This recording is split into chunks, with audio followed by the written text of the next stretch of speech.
Hey, this is Coach Jesse and Coach Juliet from Unite Fitness. We're going to show you how to get your fitness assessments done before and after your training program.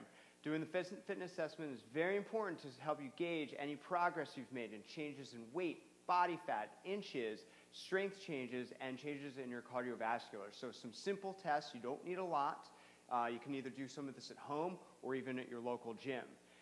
First thing you're going to want to do is take your weight. Just use the same scale. Do it the same time at the same day. So like Monday morning, before you eat, before you drink anything.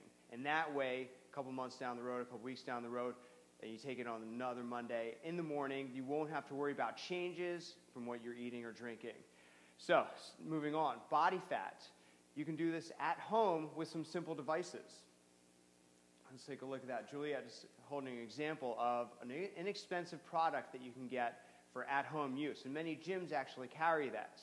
At your gym, they can also do it with body fat calipers or other devices. So very simple to get done, but get that done. It's a very important number to do.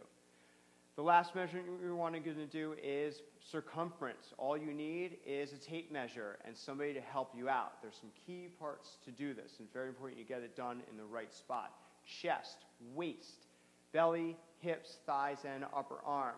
So from behind, you're going to take this strap center of the chest. When it's across the center of the chest, bring the arms down and measure the distance. Make sure you don't pull, but just a nice loose. Record that number. Next stop is the waist. You want to find the most narrow point in the midsection. Again, measure that. The belly. Go right at the belly button. At this point, you're going to want to make sure that your strap is level, not up or down. The next one is the hip.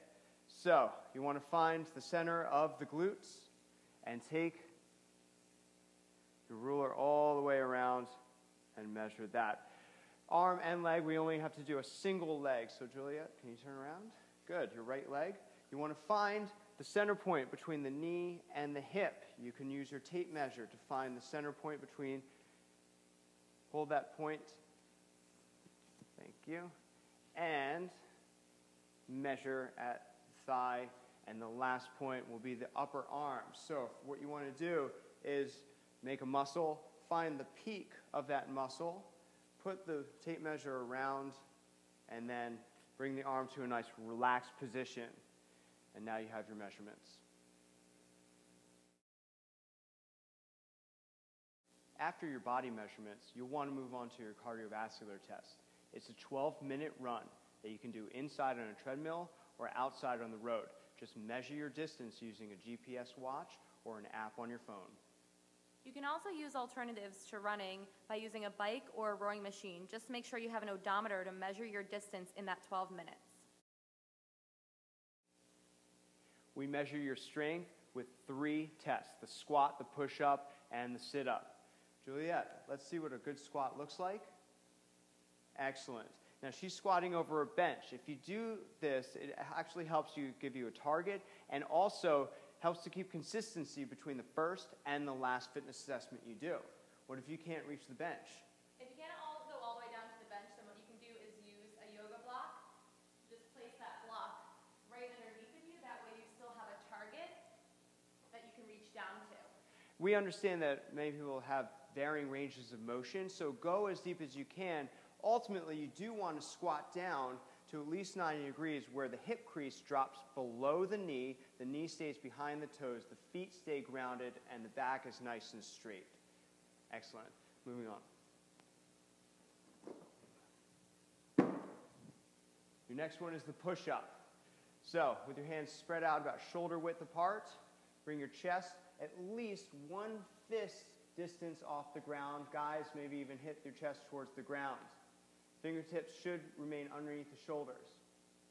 You can also drop down to your knees to do these, still trying to get full range of motion. Again, making sure that there's a fistful of room, or if you can, drop your chest all the way down to the floor. Nice straight line between your shoulders and your hips. Try not to push your hips back and just use the arms. You want to use the whole body in your push-up. This is a full body movement, so engage your core. There should be no wiggle movement in the hips. The next test is the sit-ups. Cross your arms across your chest with your chin tucked slightly. Sit up until your elbows hit your thighs or anywhere along your legs. As soon as your shoulder blades hit the floor, sit up again. You can have somebody hold your feet, place your feet underneath a weight, or if you can, do it by yourself. You can also put your feet under a couch as well. That's a great place to hold your feet down. You want to do as many repetitions of each of these 3 movements in 1 minute. Record that and compare the results the next time you do the fitness assessment.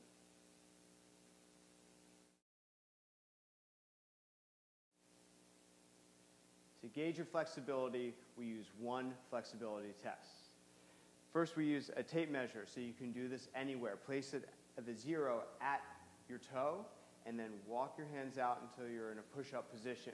From here, you're going to get into a downward facing dog. That's hips up, legs are straight, and head is between the arms.